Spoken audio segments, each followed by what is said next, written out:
안녕하세요. 저는 돈으로 사람을 차별하는 시댁과 겨우 연을 끊을 수 있었던 평범한 40대 여성입니다. 보통 부모라면 어떤 자식이든 사랑으로 보듬는 게 당연하지 않나요? 그런 의미에서 저희 남편은 부모의 눈밖에 난 자식이었어요. 보통 이렇게 이야기하면 자식이 뭔가 잘못한 게 있으니 부모 눈밖에 나지 않았냐 하고 짐작하는 사람들이 많더라고요. 하지만 남편은 그런 사람이 아니었어요. 그저 잘난 두 동생에 비교되며 부모 눈밖에 났을 뿐이죠. 시댁의 둘째 시동생은 대기업에 다녔고 셋째 시동생은 공기업에 다녔어요. 남편만 유명하지 않은 중소기업에 다녔죠. 그 차이일 뿐이었는데 시댁 식구들은 남편을 형편없이 망한 사람처럼 취급했어요. 적어도 제가 보기에는 저희 남편만이 진심으로 가족에게 헌신을 다하는 사람이었어요.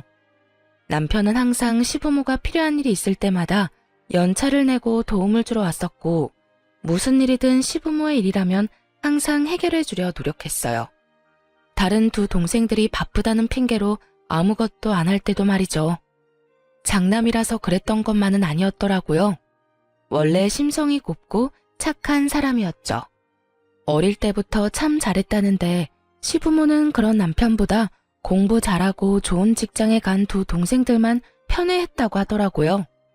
결혼 전 인사차 시댁에 들렀을 때 그런 모습을 본 적 있었어요. 시댁 화장실에서 긴장되어 심호흡하는데 밖에서 대화하는 소리가 화장실 안까지 들리더라고요.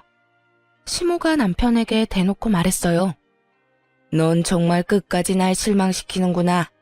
어디 가서 꼭 너 같은 애를 데려오고. 엄마는 너한테 기대도 안 했지만 어떻게 저런 애를. 됐어. 내가 너한테 무슨 이야기를 하겠니? 어머니, 그 사람 좋은 사람이에요. 마음씨도 곱고 강단도 있고 착하고요. 뭐가 마음에 안 드시는 건지 모르겠지만 여자친구 앞에서는 그런 말씀 마세요. 끝까지 저를 옹호해주는 남편을 보며 마음이 뿌듯해진 것도 잠시였죠. 시모는 그런 남편에게 도리어 짜증을 냈어요. 좋은 사람인지 나쁜 사람인지 내가 알게 뭐니? 좋은 직장에 취직을 못했으면 마누라라도 제대로 된 사람 만나야지. 홀아버지 밑에서 큰 외동딸이라니. 게다가 의사도 아니고 간호사?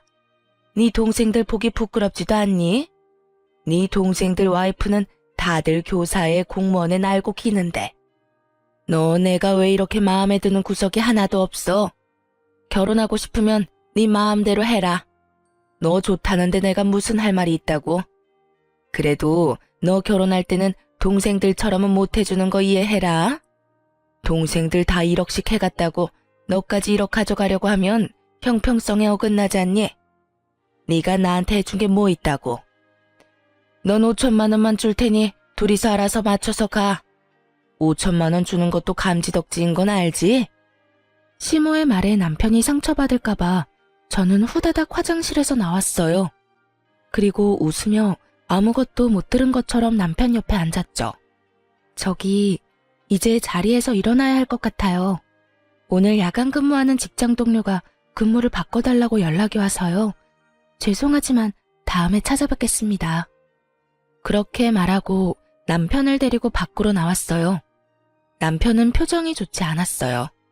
결혼 전부터 저를 탐탁치 않아 하는 시모 때문에요. 저는 간호사로 일하면서 진상 환자 많이 겪었던 경험이 있어서 이런 괴롭힘은 괴롭힘 축에도 들지 않았고 아무렇지 않게 행동할 자신도 있었어요. 그런데 남편 표정이 저보다 안 좋으니 마음이 너무 쓰이더라고요. 오빠, 나는 오빠가 제일 중요해. 가족들이 뭐라 하던 간에 우리만 잘 살면 되지. 그러니까 우리들만 생각하자. 그러면 어떤 것도 잘 이겨낼 수 있을 거야. 휩쓸리지 말고 비교하지도 말고. 알았지? 제 말에 남편은 그제야 살짝 웃더군요. 고마워.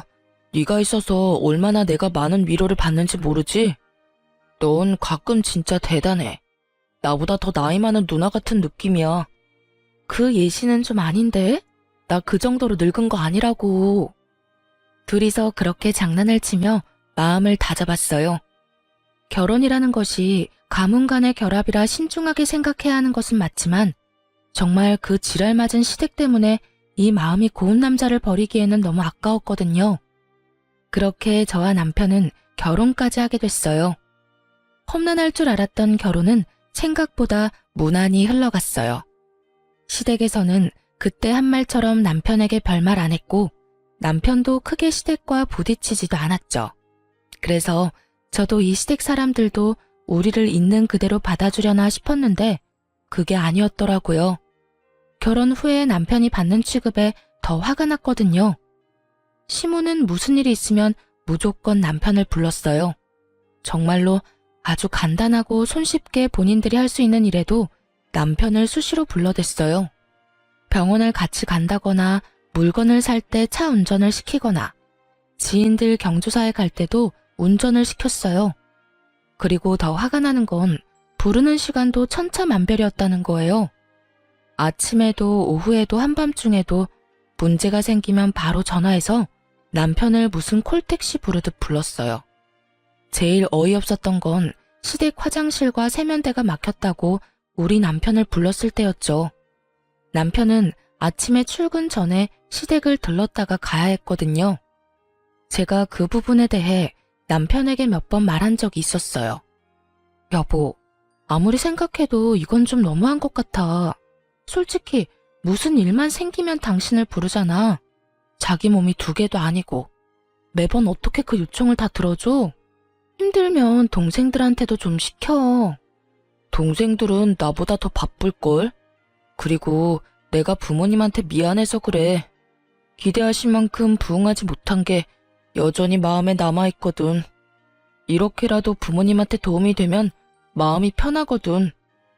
남편은 남편 나름대로 시부모의 행동 때문에 받은 상처를 어떻게든 해결해보려 노력하고 있더군요. 그걸 무턱대고 부정하며 잘못됐다고 말할 수는 없더라고요. 그런데 제가 결국 시댁에 직접 말을 하게 되는 일이 벌어졌어요. 결혼 후 몇 달 뒤에 시모에게 직접 저한테 전화가 왔어요. 주말에 일이 있으니 시댁에 들르라는 말이었어요. 남편과 함께 갔는데 시모가 그러더군요. 다음 주면 명절인데 집골이 말이 아니구나. 오늘은 집 대청소에 냉장고 청소를 좀 해야겠다. 그러면서 저와 남편에게 청소 도구를 쥐어주시더군요. 저는 당황했어요. 갑자기 불러서 청소라니. 제가 물었어요. 동서들은 언제 오나요? 오면 같이 시작하는 게 어떨까 싶은데.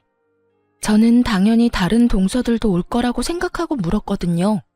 그런데 시모가 어이없는 말을 하더군요. 동서들이 여길 왜 오니? 너랑 아범 둘이서 다 해야지. 내가 솔직하게 말해서 이런 말까지는 안 하려고 했는데 너는 염치도 없니? 네 2 동서들이 시댁에 용돈을 얼마를 주는지 알기는 해? 너희보다 월등히 많이 줘. 냉정히 생각해봐라. 걔네한테 일을 시키는 게 맞는 거니? 너희한테 일을 시키는 게 맞는 거니? 너랑 2 동서를 똑같이 생각하는 게 어이가 없잖아. 돈도 많이 못 벌어다 주는 거면 몸으로라도 때워야지. 그 말에 진짜 머리를 한 대 맞은 것 같은 기분이었어요. 이 사람이 무슨 소리를 하나 싶었다니까요. 매달 받는 용돈 액수에 차이가 나기 때문에 우리한테만 일을 시킨다는 말에 더 어이가 없었어요.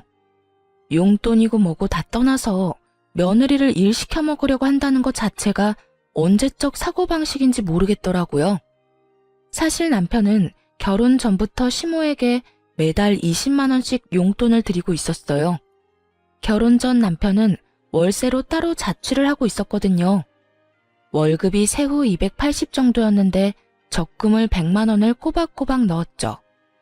월세 60에 적금 100에 생활비 쓰고 나면 딱히 남는 게 없었지만 그 없는 살림에도 남편은 시모에게 꼬박꼬박 20만 원씩 드렸어요. 많이 못 드려 죄송하다는 말과 함께 말이죠. 솔직히 그거라도 주는 게 대단하다고 생각했어요. 월급도 300이 안 되는 데다가 월세까지 사는 사람에게 20만 원도 큰 돈이잖아요. 그런데 2 동생들은 매달 50만 원씩 용돈을 준다고 하더군요. 결혼을 하기 전에도 결혼을 하고 난 뒤에도 말이죠. 시모는 그 액수의 차이가 차별의 기준이 된다고 아주 대놓고 말을 하더군요. 어머님은 며느리와 아들들을 이렇게 차별하는 게 당연하다고 말씀하시는 거예요?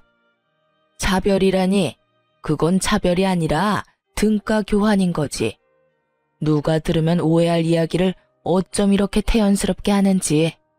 예, 너희가 돈을 적게 내니까 일을 더 많이 하라는 건데 그걸 왜 그런 식으로 받아들이니? 시모가 저한테 엄청 화를 내더군요. 제가 급소를 찌른 모양이었어요. 그런 식으로 비춰지고 싶지는 않은 모양이었죠. 그날 일을 하고 돌아와서 저는 남편에게 말했죠. 우리도 용돈 50 드리자. 내가 30만 원 보탤게. 이런 식이면 영영 죽을 때까지 시댁에서 하는 일처리 당신이랑 내가 다 해줘야 할지도 몰라. 당신은 부모님께 더 잘해주고 싶은 건지 몰라도 나는 아니야. 동서가 2명이나 있는데 내가 왜 혼자서 모든 걸 다 감당해야 해? 그리고 내가 만약에 애라도 생겨봐. 내가 그 몸으로 무리하다가 문제 생기면 그때는 어떻게 할 거야? 차라리 처음부터 그런 일 없도록 일 처리하는 게 나아. 내가 보태줄 테니까 그렇게 하자. 제 말에 남편도 수긍을 했어요. 임신을 언급하기 전에는 제 말에 반대를 하려고 한 듯 보였는데 애 이야기에 마음이 돌아섰더라고요. 그럴 수밖에 없죠. 애가 태어나고도 불려가는 거 생각하면 남편 입장에도 힘들 수밖에 없잖아요. 그래서 저는 그 다음 달부터 시모에게 50만 원을 붙였어요. 하지만 시모는 여전히 남편을 불러냈어요. 그래서 전 남편에게 정말로 바쁠 때는 가지 마라고 조언했어요. 그리고 남편을 시켜서 2 동생에게 전화를 하게 했어요. 도련님, 저희 남편 요즘 일이 바빠서 어머님이 부를 때마다 가지를 못해요. 그러니까 도련님이 좀 가주세요. 어머님한테도 좀 신경 쓰시고요. 형수, 그렇게 말해도 저희는 바쁜데 어떻게 매번 시간 내서 시댁에 가요? 난색을 표하는 시동생에게 제가 말했죠. 형은 계속 그렇게 해왔어요. 일하는 거 다 똑같고 형님이야말로 요즘 야근한다고 바빠요. 여태껏 계속 해온 형 대신에 2 도련님이 애 좀 써주세요. 솔직히 이런 말까지는 안 드리고 싶은데 시댁에 돈 많이 받아간 사람은 2분이잖아요. 그게 무슨 말이에요? 저희는 매달 용돈도 꼬박꼬박 드리고 있다고요. 용돈은 저희도 드려요. 그런데 결혼할 때 도련님들 시댁에서 얼마 받으셨어요? 제가 알기로는 1억 넘게 받았다고 들었는데 저희는 5천만 원 받았거든요. 그러면 2 도련님께서 더 노력해야 하는 게 당연한 거 아닌가요? 저희보다 훨씬 많이 받아가셨잖아요. 여태 용돈 드린 거 제하더라도 말이죠. 제 말에 틀린 말이라고는 조금도 없었으니 도련님들도 어쩔 수 없이 알겠다고 하더군요. 그런데 문제는 저와 동서 쪽이었어요. 시모는 여전히 저만 부르더라고요. 김장날에도 저 혼자 불렀길래 제가 예전에 말했던 것처럼 시모에게 물었어요. 어머님, 동서들은 언제 오나요? 네 동서들은 안 온다. 바쁜 애들을 왜 불러? 죄송한데 용돈을 세 아들이 똑같이 50만 원씩 주는데 왜 김장에는 저만 부르셨어요? 부르려면 다 똑같이 부르셨어야죠. 그게 무슨 소리냐? 네가 맏며느리니까 부른 거지. 어머님, 저번에 저희한테 용돈 다르게 준다고 용돈 많이 주는 사람은 일 못 시킨다고 얘기하셨잖아요. 저희 지금 동서들처럼 50만 원씩 꼬박꼬박 드리고 있어요. 그리고 솔직히 이런 말 하기도 좀 그렇지만 저희 결혼할 때 도련님들보다 더 많이 받은 거 없어요. 도리어 훨씬 적게 받았죠. 장남인데도 불구하고 말이죠. 솔직히 주는 것도 다행이라고 생각하고 여태껏 남편이 군말 없이 시댁 일 도와드렸던 것 같은데 저는 그게 평등하다고 생각 안 하거든요. 어머님이 저번에 용돈 때문에 차별하신다고 하셨고 이제는 똑같이 용돈을 받으시니까 세 사람 동등하게 번갈아 가면서 부르세요. 며칠 전에 저 불러서 운전시키셨잖아요. 그러니까 이번에는 다른 동서 부르세요. 그렇게 말하면서 저는 내려놓았던 핸드백을 다시 들었습니다. 그리고 현관문 쪽으로 걸어갔죠. 그러자 시모가 제게 큰 소리를 치더군요. 야, 넌 뭐가 그렇게 잘났어? 너 며느리야. 맏며느리답게 일하라면 해. 고작 용돈 똑같이 내는 것 때문에 지금 바쁜 애들을 부르라는 얘기니? 넌 정신이 있는 거야, 없는 거야? 말씀드리자면 바쁘기는 간호사가 제일 바빠요. 저는 주 6일 일하는 사람이라고요. 그분들은 주 5일 일하죠? 공휴일 다 쉬면서. 일주일에 이틀을 쉬는 사람이랑 일주일에 하루를 쉬는 사람 중에 누가 더 바쁘고 덜 바쁜지 계산이 안 되세요? 용돈 계산은 확실하게 하시면서 날짜 계산은 잘 안 되시나 봐요. 결국 제 말에 아무런 반박을 할 수 없었던 시모는 기가 차다는 표정으로 저를 바라보더군요. 근본도 없는 년이랑 결혼한다고 할 때부터 내가 알아봤어. 아무것도 없는 년 받아줬으면 군소리 말고 일이나 잘하면 될 것이지. 매번 사사건건 사람을 허파를 뒤집어 놓지. 내가 그 결혼 시키질 말았어야 했어. 할아버지 밑에서 뭘 배웠겠어? 이래서 엄마 없는 며느리 들이는 게 아니었는데. 제가 돌아가신 어머니한테 배운 건 없어도 사람 차별하면 안 된다는 것쯤은 잘 알아요. 그것도 돈 가지고 치사하게 말이죠.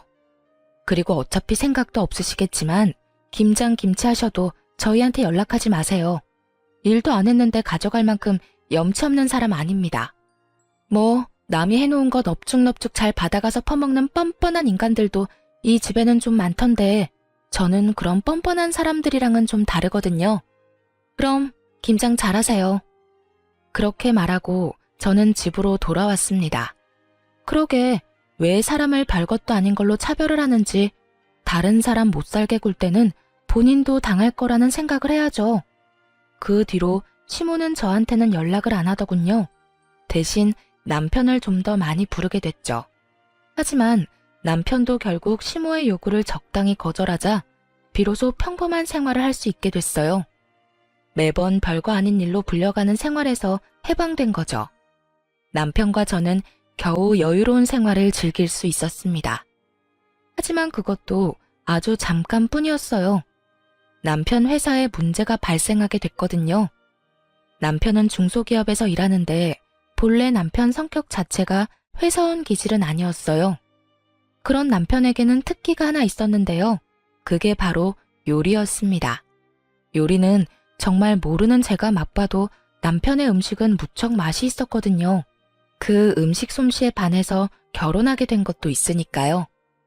남편 회사에는 재정 악화로 인원 감축이 시작됐고 남편은 퇴사를 해야 할 것 같다고 저에게 상의를 하더군요. 가게를 차리려는 생각이었어요. 사실 멀쩡한 직장 놔두고 나오는 거면 화를 냈을 거예요. 하지만 이미 재정 악화로 인한 감축이 이뤄지고 있는 회사였어요. 언제 망할지 모른다는 거죠. 물론 지금 당장 망할 리는 없겠지만 미래가 없다는 건 누가 봐도 뻔한 일이었어요. 그리고 저는 남편의 음식 솜씨와 장사 수완을 믿기로 했어요. 사실 저도 간호사로 일하며 돈을 벌고 있으니 괜찮을 거라고 생각한 것도 있었어요. 남편이라면 잘할 수 있을 것 같다는 생각으로 남편이 하겠다는 양식 음식점을 저도 응원하게 됐죠. 그런데 남편이 가게를 창업하려고 하는데 돈이 조금 빠듯했어요. 그래도 조금만 아끼고 제가 조금만 더 일하면 충분히 충당할 수 있는 금액이긴 했어요. 그런데 문제는 그 뒤에 생겼어요. 제가 덜컥 임신을 하게 된 거였죠. 아이가 생기지 않도록 노력했지만 결국에는 제 맘대로 되는 게 아니었더라고요. 그렇게 애가 생기니 저도 슬슬 걱정이 되더군요. 애한테 드는 돈이 생각보다 많을 것 같아 수중에 있는 돈을 다 끌어다가 남편 가게에 모두 털어놓을 수는 없었어요. 그래서 모자란 돈은 대출을 할까 생각 중이었거든요. 일단 저희 집을 담보로 대출을 하고 차가 2대 있으니 제 명의의 차는 팔아야 할까 생각했죠. 그렇게 가게 창업 비용 때문에 걱정을 하고 있었는데 그때 시모가 남편에게 그 이야기를 들었는지 잠깐 시댁으로 오라고 하더군요. 너애 창업할 때 돈 필요하지? 결혼할 때 5천만 원밖에 안 해줬으니까 이번에 가게 창업할 때 5천만 원을 빌려줄게. 대신에 연이자 3%로 빌려줄 거야. 언제든 일시 상환 가능하고. 어때? 어머님 죄송한데 저희는 3천만 원만 있으면 되는데 어째서 5천만 원이나 빌려주시려고 하세요? 너희 가게 차릴 때 딱 필요한 만큼만 돈 나오는 거 아니다. 인테리어나 그 외 다른 변수들이 생기면 어떻게든 돈이 들게 돼 있어. 그래서 조금 더 여유롭게 주려는 거야. 물론 시모가 좋게 이야기를 했지만 저는 당연히 그렇게 받아들이지 않았어요. 이자가 3%면 저희가 은행에서 대출받는 것보다는 더 이득이긴 했어요. 하지만 이제까지의 일들로 보면 시모가 저희를 좋게 생각해서 돈을 빌려주는 거라는 생각이 들지 않더군요. 분명히 뒤에 꿍꿍이가 있을 거라는 생각이 들었죠. 도대체 이 사람들이 무엇을 위해서 우리에게 돈을 빌려주려고 하는 것일까? 그것도 3천만 원이 필요한 사람에게 5천만 원이나 빌려주겠다는 말을 왜 했을까? 솔직히 시모에게 꿍꿍이가 있다 하더라도 이 조건은 저희에게 무척 좋은 조건이었어요. 매달 원금은 갚지 않아도 되고 이자만 갚으면 되며 만기 상환 일시가 정해져 있지 않고 일시 상환 가능한 시점에 상환하면 되니까요. 그러나 저는 뭔가 불쾌한 기분이 들어서 남편에게 그냥 거절하자고 말했어요. 하지만 남편은 뱃속의 아이를 생각해서라도 조금이라도 아껴야 한다며 시모에게 돈을 빌리게 됐습니다. 대신 저희가 원하는 3천만 원만 빌리기로 했어요. 그런데 그 뒤에 시댁이 어떤 생각을 하고 있었는지를 알게 된 거죠. 남편이 허락한 일이기는 했지만 저에게는 거의 반강제로 시모의 호의를 받아들인 기분이었어요. 그래서 찜찜하게 생각했는데 역시나 제 생각이 맞았더군요. 저희 손에 3천만 원을 들려주고는 그 돈을 빌미로 다시 한번 저희를 시시때때마다 부르더군요. 예전과 똑같은 상황이었어요. 마치 집에 식모 하나를 두려는 것처럼 뭔가 필요한 게 있거나 집을 치워야 할 일이 있거나 어딘가 멀리 가야 할 때 꼭 저희 부부를 불렀어요. 솔직히 왜 돈까지 줘가면서 우리를 부려먹으려고 하나 궁금했는데 그 이유는 두 도련님과 동서들 때문이었습니다. 동서들은 불러도 고분고분 오는 성격이 아니었고 애초에 시모도 두 동서를 자기 맘대로 부리지 못하더군요. 겨우겨우 삼형제를 평등한 상황으로 만들어놨는데 결국에는 다시 이렇게 불평등한 상황으로 내몰리게 됐어요.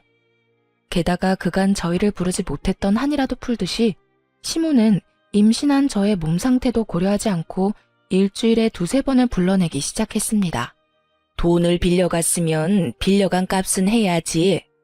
아무리 우리가 호의로 돈을 빌려줬어도 그걸 당연하게 여길 생각은 아니지. 그리고 애도 움직여야 건강한 법이야. 집에서 쉴 생각하지 말고. 결국 시모의 행동에 저는 참지 못하고 그 3천만 원을 돌려주기 위해 사방으로 뛰어다니며 돈을 마련하기 시작했습니다. 그리고 그때 친정아버지가 저를 불렀죠. 딸, 요새 돈 많이 필요해? 여기저기 전화 돌리는 것 같은데 아버지가 좀 도와줄까? 마침 친정아버지는 재개발 보상금을 받아 이사를 가려던 중이었거든요. 제가 직접 아버지께 연락은 안 드렸지만 친척한테 전해들었나 보더라고요. 남편과 상의해서 친정아버지에게 감사히 돈을 빌리기로 결정하고 다시 전화를 드렸어요. 아빠, 너무 고마워. 이렇게까지 도와줘서. 사실 시댁에서 스트레스만 안 줬으면 아빠한테 신세질 일도 없을 텐데. 나랑 남편이랑 돈 많이 벌면 아빠한테 꼭 갚아줄게. 이자 두둑하게 쳐서 갚아줄 테니까 걱정하지 마. 안 갚아줘도 돼. 아빠가 너 결혼할 때 도와주지 못한 거 지금 해준다고 생각하니까 마음이 편해. 그리고 너 힘들 때 도움이 돼서 얼마나 좋은지 알아? 여태껏 너한테 도움 한 번 못 돼서 마음에 짐이 무거웠거든. 그러니까 딸, 갚을 생각하지 마. 저는 그런 아버지를 끌어안아주고 다독여줬습니다. 정말 너무 감사한 일이었어요. 부모의 사랑이라는 게 당연하지 않다는 걸 옆에서 봤잖아요. 시모는 남편을 그렇게 다독여준 적이 한 번도 없었거든요. 저는 홀아버지 밑에서 자랐지만 사랑만은 가득 받았다고 생각하며 저는 3천만 원을 들고 남편과 함께 시댁으로 갔어요. 어머님, 드릴 말씀 있어서 왔어요. 부르지도 않았는데 무슨 일이니? 그래, 차라리 잘 됐다. 온 김에 냉장고 청소도 좀 하고 가렴. 너 좀 있으면 출산인데 출산할 때까지 몸 부지런히 움직여야 해. 그게 아니고 저번에 빌린 3천만 원요. 그거 갚으려고 왔어요. 제 말에 시모의 얼굴이 딱딱하게 굳어가더군요. 이유는 한 가지뿐이었어요. 저희가 돈을 갚아버리면 허드렛 일 시킬 명분도 사라지니까요. 왜 갑자기 돈을 갚아? 너희한테 빌려준 거 천천히 갚아도 된다고 했잖니. 이자가 많이 나오는 것도 아닌데 혹시 너희 대출 받았어? 대출 이자가 얼마나 아까운지 알아? 혹시 대출 받았으면 당장 갚고 와. 이상한 데 돈 쓰지 말고. 그런 거 아니에요. 저희 아버지가 저희 사정 아시고 도와주셨어요. 그러니까 어머님께 빌린 돈부터 먼저 갚는 게 맞는 거라고 생각했고요. 대출 아니니까 걱정 마세요. 그리고 이거 돌려드릴 테니까 앞으로는 저희만 부르지 마시고 서방님네도 부르세요. 그리고 일손이 필요하신 거면 일하는 사람을 부르시고요. 집안일 하실 분이 필요하면 도우미 여사님을 부르시면 좋을 것 같아요. 아니, 돈 빌려줘 놓고 이렇게 또 사람을 부려먹으려는 건 좀 아니지 않나요? 너 지금 내가 너희 부려먹으려고 돈 빌려줬다고 생각하니? 네, 그런 의도라고 생각하고 있어요. 어머님 행동이 그렇잖아요. 돈 빌려주시고 나서는 일주일에 2-3번을 부르시는데 그런 생각이 안 드는 게 더 이상하죠. 너 지금 말 다 했니? 나도 너희 같은 자식이면 며느리 필요 없어. 되먹지도 못한 것들 받아주려고 했더니 도리어 사람을 좀생이 같은 인간으로 만들어? 나가. 우리 집에서 당장 나가고 연락하지 마. 너희 같은 애들 우리도 필요 없어. 어디 고마운 줄도 모르고 사람을 나쁜 사람으로 만들어? 너 그렇게 생각하는 거 자격지심이야. 열등감이라고. 앞으로 얼굴 비치지 마라. 돈을 갚는데도 이렇게 화내는 걸 보니 속이 훤히 보이는 것 같아 웃기더군요. 옆에 있던 남편도 어이없는 얼굴로 말했죠. 어머니, 저희가 어머니한테 빌린 돈을 갚는데 왜 이런 말을 들어야 하는지 모르겠어요. 저희가 뭘 잘못했는데 이렇게 나가라고 소리치고 화내시는 건가요? 돈을 갚은 게 싫으신 거예요? 아니면 동생들 대신 우리를 못 부르는 게 싫으신 거예요? 저도 이제 지치네요. 어머니 원하시는 대로 해드릴게요. 여보, 가자. 남편이 그렇게 말하고 저를 끌었습니다. 그렇게 시댁과 인연은 정말로 뚝 끊기게 됐어요. 솔직한 말로 저희는 아쉬울 것 없었어요. 남편도 그쯤 되니 시댁 행동에 진저리를 치더군요. 노력해도 언제나 사랑받는 건 두 시동생들 뿐. 그런 남편에게 저와 친정아버지는 남편의 인정 욕구를 채워주려 노력했어요. 그래서 그런지 남편은 친정에 더 마음을 쓰더라고요.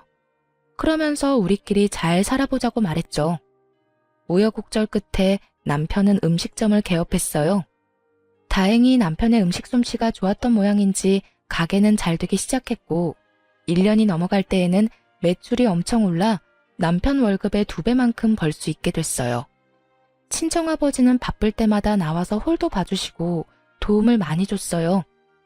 회사원으로 일할 때마다 더 벌게 되니 저희 주머니 사정도 굉장히 나아졌어요. 그렇게 시댁과 연 끊은 지도 3년이 지나가고 있었어요. 아이는 어느새 3살이 다 되어가고 있었죠. 그렇게 행복할 줄 알았는데 친정아버지 몸이 많이 안 좋아졌어요. 병원에 가보니 위암에 걸렸다고 하더군요. 암 걸리는 사람이 많아졌다고는 들었지만 그게 저희한테 닥쳐올 줄은 그 누구도 상상 못했었어요. 남편은 망설임 없이 저한테 그러더군요. 같이 병간호하면서 치료하면 이겨낼 수 있을 거라고요. 제가 슬픔에 빠져 눈물만 흘리는 동안 남편은 전문 병원부터 시작해서 위암 환자에게 필요한 것들, 하면 안 되는 것들, 그런 정보들을 꼼꼼히 조사하기 시작했어요. 정말 의지가 되는 사람이었습니다. 그래서인지 저희 아버지도 항상 고마워하며 남편에게 미안함을 전했어요. 자네한테는 언제나 미안하네. 내가 몸도 성취하는데 매번 자네한테 신세를 지니 도움이 되어야 할 터인데 도움을 받게 되니 말이야. 해준 것도 없는데 시간 내서 이렇게 와주는 것도 참말로 미안하네. 그리고 미안함보다 고마움이 더 크고 말이지. 자네가 해준 것들은 내가 꼭 잊지 않겠네. 친정아버지는 그렇게 말하며 남편에게 매우 고마워했어요. 남편은 뿌듯해하기도 하고 칭찬을 받으니 더 열심히 하고 싶기도 했나 봐요. 저희가 의지를 다잡고 있는 동안 시모에게서 연락이 왔어요. 잠깐 만나자고 하더군요. 그것도 남편과 함께 말이죠. 남편은 가게 문을 닫고 나올 수가 없어서 시모를 가게로 불렀어요. 오픈 시간 전에 말이죠. 시모는 작은 규모의 저희 가게를 보더니 코웃음을 치고는 용건만 빠르게 말하더군요. 너희 아버지 병원 데려갔더니 간암 3기란다. 이식 말고 답은 없다는데 내일 땡땡 병원 가서 이름 말하고 간이식 검사하고 와. 정말 3년 만에 뜬금없이 찾아와서 할 말은 아니었어요. 그리고 저만 그렇게 느낀 건 아니었죠. 언제는 필요 없다고 나가라고 해놓고 3년 만에 연락 와선 간이식 검사를 하라고요? 그보다 먼저 할 이야기가 있지 않으세요? 넌 도대체 무슨 말이 듣고 싶은 거니? 내가 화내서 너희를 쫓아냈다고 해서 네 아빠가 바뀌는 건 아니잖아. 아버지가 아프다는데 이식도 안 해주려고? 그게 아니죠. 3년 만에 만났으면 저희 근황부터 묻고 저번 일에 대한 사과를 하는 게 맞잖아요. 장장 3년을 연락도 안 하고 지냈는데 갑자기 제 간이 필요해서 왔다고 하면 제 기분은 어떻겠어요? 검사는 할 거고요. 그런데 드리고 안 드리고는 제가 선택할 문제죠. 선택? 너한테 선택이라는 게 있다고 생각하니? 너 머리끝부터 발끝까지 나랑 내 남편이 만들어준 거야. 그런 주제에 네가 부모 부양의 의무를 지지 않겠다는 거야? 그럼 처음부터 부양을 할 수 있도록 다른 동생들과 차별하지 말고 잘 키워주셨으면 됐잖아요. 제가 바보라고 생각하세요? 저야말로 두 분이 바라는 인생 만들어드리지 못해서 마음의 비처럼 생각하고 허드렛 일 다 도맡아서 한 거예요. 그쯤 했으면 인정해주고 이해해줄 때도 되지 않아요? 그런데 어머니 저한테 어떻게 하셨어요? 차라리 저한테만 그랬다면 저도 군말 안 할 생각이었어요. 그런데 제 와이프까지 끌어들여서 이 일 시키는 건 아니잖아요. 재수 씨들은 손가락에 물 하나 안 묻히면서 왜 저희 아내한테만 그런 일을 시키셨어요? 너 지금 네 와이프 편드느라 부모한테 대드는 거니? 그럼 네가 잘 좀 하지 그랬어? 아직까지 제 탓이에요? 알았어요. 더 이상 할 말 없으니까 나가세요. 어머니 진심은 잘 알았어요. 뻔히 눈앞에 보이는 손녀딸에게 눈길 한번 안 주는 거 보니 저를 자식이 아니라고 생각하는 건 명백해 보이니까요. 저는 어머니 소유물이 아니고 간이식은 어느 누구도 강요할 수 없는 부분이에요. 제가 연락할 때까지 연락하지 마세요. 결국 시모는 남편에 의해 가게 밖으로 쫓겨나갔어요. 그러나 남편은 결국 간이식 검사를 하러 갔어요.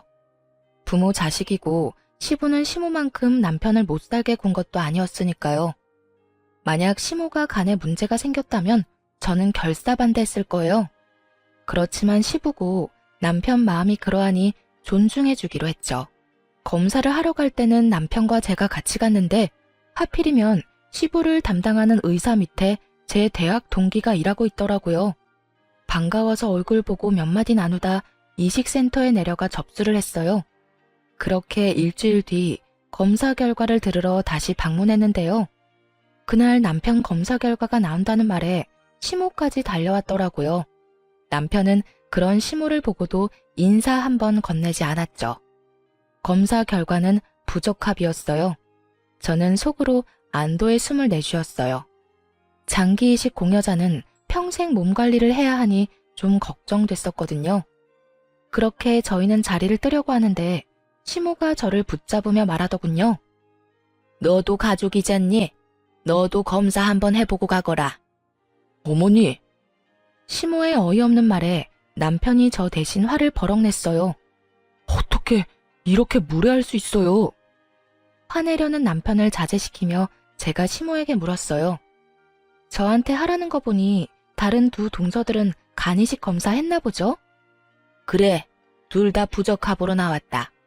넌 맏며느리인데도 검사를 안 하면 그건 문제가 있지 않겠니? 죄송한데 어머님, 적합자는 이미 나온 걸로 아는데요. 제가 진행 상황 차트를 전부 봤거든요. 적합한 가족이 이미 나왔는데도 저희한테 검사 요구하는 거 혹시 아버님도 알고 계시는 상황인 건가요? 제 말에 시모가 입을 꽉 닫아버리더군요. 묵비권 행사, 침묵이 진실이라는 말이 있죠. 사실 이걸 물어볼 필요도 없었어요. 왜냐면 이미 알고 있었거든요. 그 동기가 알려줬으니까요. 시모가 보호자 신분으로 결과를 전부 듣고 갔다고 하더라고요. 어머니, 어떻게 이러실 수 있어요? 적합자가 있는데 왜 검사해보라고 한 거예요? 그걸 언제까지 속일 생각이셨어요? 넌 동생 앞길 막고 싶니? 공여자도 힘든 수술이라잖니.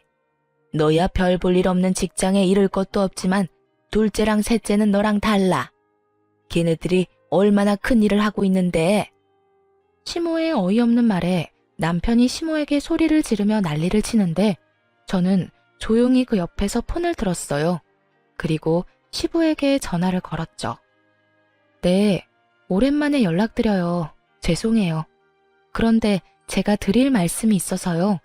혹시 둘째 도련님이 간이식 적합자인 거 알고 계셨어요? 어머님이 아버님을 속이신 것 같아요. 둘째 도련님 앞날을 생각해서 그러신 것 같은데 아직까지 그렇게 힘드신 게 아니라 다행인 것 같네요. 제 말에 대답도 않고 전화가 뚝 끊기더군요. 그러더니 시모 전화가 시끄럽게 울리기 시작했어요. 시부 전화였죠. 전화를 받은 시모 얼굴이 확 구겨지더군요. 시부에게 한 소리 들은 것이 분명해 보였어요. 폰 너머까지 들리는 시부의 목소리에는 노성이 가득 차 있었죠. 그런 시모를 놔두고 저희는 집으로 돌아왔어요. 시모는 돌아가는 저희를 잡으려고 했지만 시부의 분노를 고스란히 몸으로 막아내는 중이라 그럴 수도 없었어요. 그리고 그 다음날부터 시모는 시도 때도 없이 저한테 전화를 해서 쪼아대기 시작했어요. 너희들 때문이야. 너희가 그 이야기를 남편한테 풀어버리는 통에 남편이 내 명의 카드까지 정지했잖아. 너희가 책임져. 어머님이랑 둘째 도련님이 거짓말해서 생긴 일을 왜 저희가 책임져야 하는데요? 그리고 무슨 책임을 어떻게 지라는 말이에요? 너희 이 집 살 때 5천만 원 해준 거 내놔. 그거라도 있어야 내가 생활을 하지. 늙어서 골골대는 인간 병수발도 들어야 하는데 돈도 없으면 어떻게 생활을 하니? 매달 100만 원씩 꼬박꼬박 받는다는 걸 제가 아는데도 돈 없는 것처럼 말하는 걸 보니 참 어이가 없었죠. 그리고 그 5천만 원을 걸고 넘어질 줄은 생각도 못했거든요. 그래도 그 집구석에서 나온 돈 차라리 이참에 다 갚아버릴까 했죠. 그렇지만 지금 돈 좀 번다고 5천만 원이라는 큰 돈이 갑자기 하늘에서 떨어지는 건 아니잖아요. 그때 제 전화를 듣고 있던 아버지가 그러더군요. 너희만 괜찮으면 너희 집 팔고 우리 집 전세금 합쳐서 좀 더 평수가 큰 집 얻고 남은 금액으로 5천만 원 갚는 건 어떻겠니? 그 이야기에 귀가 번쩍 뜨이더군요. 남편에게 상의했더니 남편은 이번에도 친정아버지에게 신세를 지게 돼서 너무 죄송하다고 하더군요. 아버지는 우리가 보호자로 간병을 해주고 있으니 당연히 받아도 되는 일이라고 했고 대신 자신을 간병하는 일이 힘들 거라 그것만 걱정된다고 하셨거든요. 남편은 그 제안을 받아들이기로 했어요. 그렇게 저희 집을 팔고 좀 더 외곽에 집을 얻기로 했어요. 평수는 크지만 예전 집 금액에 조금 더 보태서 들어갈 수 있었죠. 부랴부랴 해결하느라 시간이 좀 걸리기는 했지만 저희는 시모에게 줄 돈을 마련할 수 있게 됐어요. 운 좋게 2달 만에 모두 다 팔리고 새로운 곳에 이사까지 들어갈 수 있었어요. 그리고 나서 돈 5천만 원을 보냈어요. 그리고 시모에게 전화했죠. 어머님, 돈 돌려드렸으니까 확인해보세요. 그래? 2달이나 걸렸지만 그래도 갚은 건 다행이네. 그렇게 말하고 전화를 끊은 시모에게 다시 전화가 왔어요. 야, 너 돈 갚는다고 해놓고 이게 무슨 짓이야? 돈이 안 들어왔잖아. 저 돈 돌려드렸어요. 아버님 계좌로요. 저희 이 돈 받을 때 아버님 계좌에서 받은 거 알고 계시죠? 이런 돈 문제는 정확히 하는 게 좋거든요. 혹시라도 제가 돈을 어머니 계좌로 드렸다가 나중에 아버님이 돈 갚으라고 하면 큰일이잖아요. 빌려준 사람한테 돈을 갚는 건 당연한 거죠. 저는 일부러 시부에게 돈을 보냈거든요. 시부 주머니에 돈 들어가면 시모에게 돈 줄 일이 없을 테니까요. 너 바보야? 그걸 네 시아버지에게 주면 어떡해? 지금 우리 둘이 싸워서 내가 돈 한 푼 못 받고 있는데. 설마 너 일부러 그런 거니? 아까도 말했지만 돈 관계 확실하게 하려고 아버님한테 드린 거니까 저한테 뭐라고 하지 마시고 아버님한테 싹싹 빌어보세요. 그러면 아버님도 마음 바뀌겠죠. 저는 건조하게 말하고 전화를 끊었어요. 시모가 뭐라 소리치는데 들을 필요는 없었거든요. 그렇게 저희는 시댁과의 모든 돈관계를 청산했고 드디어 인연 끊고 살 수 있게 됐어요. 더 이상 저희한테 뭔가를 요구할 수는 없으니까요. 그렇게 남은 돈으로는 남편 가게를 리모델링해서 좀 더 확장하고 더 화사하게 꾸몄어요. 그게 잘 맞았는지 입소문 타며 가게도 더 잘 되게 됐어요. 그리고 얼마 뒤 시부가 간이식을 받았다는 이야기를 막내 시동생에게 전해 들었어요. 그리고 그로부터 또 몇 달 뒤에 시동생이 화가 많이 난 채로 저희 남편을 찾아왔더라고요. 형, 이게 말이나 되는 일이야? 아버지가 5천만 원 들이밀면서 둘째 형한테 간이식 하라고 난리도 아니었어. 아니, 적합자가 둘째 형이니까 당연히 이식해줘야 하는 건데 그걸 속이고 안 해주려 했던 형한테 5천만 원을 주고 이식해달라는 이 상황이 맞기는 한 거야? 내가 적합자였으면 나는 그냥 줬어. 돈을 받고 간을 주다니 둘째 형도 너무 뻔뻔한 거 아니야? 그것 때문에 5천만 원을 날리다니 아버지는 생각이 있는 거야 없는 거야? 수술만 잘 됐으면 됐지 뭐. 아버지도 수술하고 괜찮으시지? 괜찮기는 수술하고 고작 3달 지났을 뿐인데 이 영감이 정신 못 차리고 벌써 술 마시고 담배 피고 난리도 아니야. 이제는 가족 중에 적합한 사람도 없는데 이럴 거면 그 간은 왜 가져갔대? 어차피 얼마 못 쓰고 또 버릴 거면 둘째 형만 불쌍하게 됐지 뭐. 간 주고 돈은 받았는데 몸이 안 좋아졌대. 형 사업하잖아. 이래저래 과로할 일도 많고 술 마실 일도 있는데 아무리 조심해도 몸이 나빠지더라고. 간 이식해준 사람도 받은 사람도 다 나빠졌네. 그래도 아직 괜찮은 것 같은데? 두 사람 다 입원은 안 해도 되는 건가? 나도 몰라. 나 둘째 형 5천만 원 받았다는 거 얼마 전에 알고 그 집이랑 인연 끊었어. 왜 돈을 둘째 형한테만 줘? 완전히 기분 상하잖아. 아니, 간이식을 해줬다고 돈을 왜 줘? 그리고 그거 준다고 넙죽 받아쳐먹은 둘째 형한테도 화나고. 결국 시부가 그 5천만 원을 둘째 시동생에게만 줬다는 게 화가 난다는 막내의 투정이었던 거죠. 하긴 돈만큼 사람 기분 상하게 하는 게 없죠. 돈으로 차별하는 집안에서 커서 그런지 돈에 관한 건 아주 예민하게 받아들였더라고요. 그리고 엄마도 좀 너무한 거 아니야? 우리한테 매달 돈 받아가면서 집 살 때 1억 넘게 해줬으니까 책임지라며 우리더러 합가하자고 하잖아. 돈 더 받아간 둘째 형한테 말하라니까 형은 간이식을 해줘서 안 된대.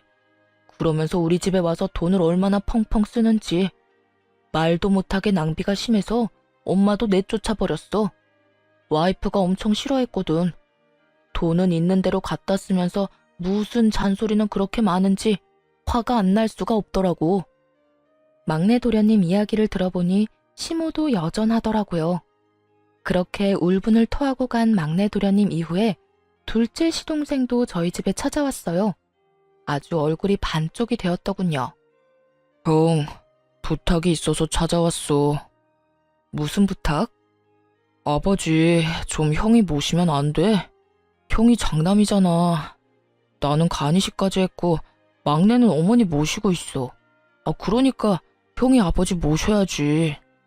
당연한 듯 말하는 둘째 시동생을 보며 아직 시모가 쫓겨난 이야기는 못 들었구나 싶었어요. 그리고 뭐가 이렇게 당당하나 싶은 생각도 들었죠. 내가 장남인데 장남으로 여겨진 적은 없잖아. 이제 와서 네가 장남 운운하는 것도 좀 웃기다. 간이식은 어차피 돈 받고 해준 거지. 막내한테 다 들었어. 그리고 너희 결혼할 때 돈 다 받아갔잖아. 난 그거 다 갚았어. 그러니까 그 돈 갚을 만큼은 네가 아버지 돌봐드려. 돈 줄게. 아버지한테 받은 5천만 원 나눠줄 테니까 아버지 좀 부탁하자. 응? 너 우리 가게 얼마나 잘 되는지 모르지?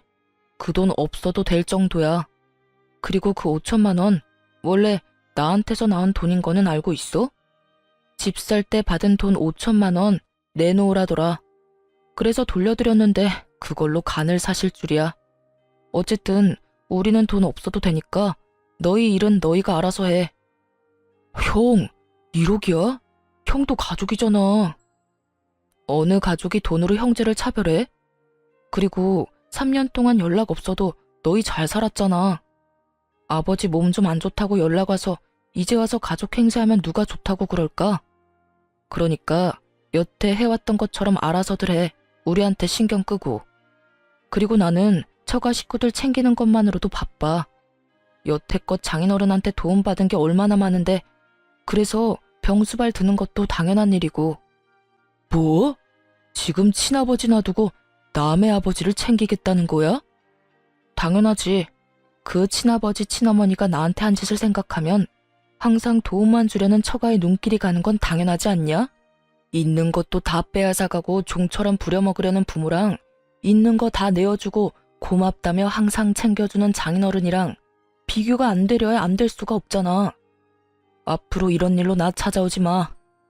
그렇게 남편은 둘째 시동생도 내보냈어요. 나중에 이야기 들어보니 간이 다시 망가진 시부는 돌봐줄 사람 없이 요양병원에 들어갔고 간이식은 꿈도 못 꾸고 있다고 하더군요. 게다가 시부가 돈을 꽉 쥐고 있는 통에 돈 한 푼 제대로 못 쓰는 시모도 막내 아들에게 버림받고 단칸방 하나 얻어서 수발들며 힘들게 살고 있다고 하더라고요. 자식을 도구로 쓰려다가 스스로 도구가 되어버린 시모를 보면서 조금이라도 장남에게 잘했으면 이런 비참한 노년을 맞이하지는 않았을 거라는 생각이 들었어요. 저희 아버지는 위암 진단 후 저희 부부의 지극한 병간 후에 이제 완치 판정, 즉 치료 후 5년까지 딱 1년을 앞두고 있거든요. 남편이 처갓집에 마음을 붙여줘서 참 다행이라는 생각을 해요. 그리고 이런 복덩이 같은 남편을 제 손으로 내친 시댁도 자기 손으로 복을 내보낸 걸 알려나 모르겠네요. 지금까지 저의 긴 시댁 이야기 들어주셔서 감사합니다. 좋은 하루 되세요.